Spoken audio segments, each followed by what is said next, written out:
hindi raw natatakot si Mayor Rodrigo Duterte na putulin ang relasyon ng bansa sa Australia at Amerika kapag siya'y naging Pangulo.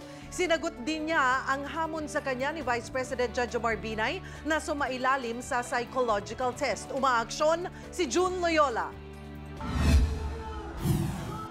Teritoryo daw ng mga kalaban ni Mayor Rodrigo Duterte ang probinsya ng Aklan. Pero kagabi, mas nagmukha pa itong baluarte ni Digong sa dami ng mga dumagsa sa campaign sortie niya sa Kalibo. Sa harap ng mga Aklanon, muling binanatan ni Digong ang kababayan nilang si Mar Rojas. He is the weakest link sa governance talaga. Pwede si Rojas manager ng bangko.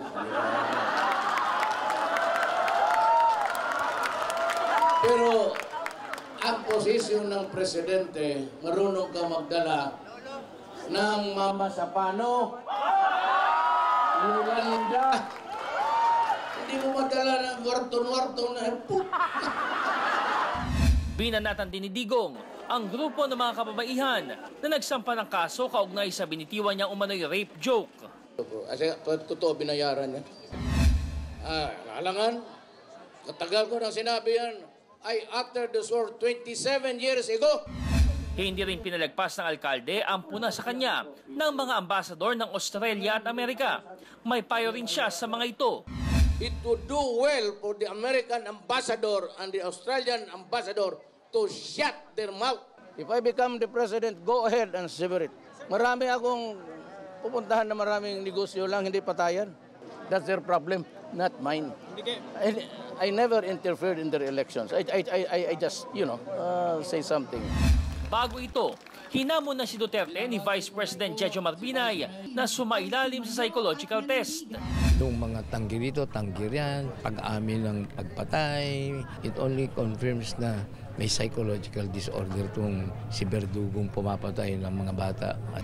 Sagot ng alkalde kay Binay. Binay, pag mag-psychological test ka, pag mo hingihin yan, patay ka. Because maglabas yan doon sa examination sa utak mo na magnanakaw ka. Yung akin bunganga ng iyo pulsa. Be careful what you suggest. Mahuli ka dyan. Hindi na raw umaasa si Digong sa anumang pag-endorso mula sa iba't ibang sekta. Pero payo niya sa mga botante. If you want to vote for me, accept me for what I am. But I can assure you, lahat dyan, you cannot doubt my love for my country. Umaaksyon bilang Pilipino. June Loyola, News 5. Be sure to come back. News 5 everywhere. Copyright 2016.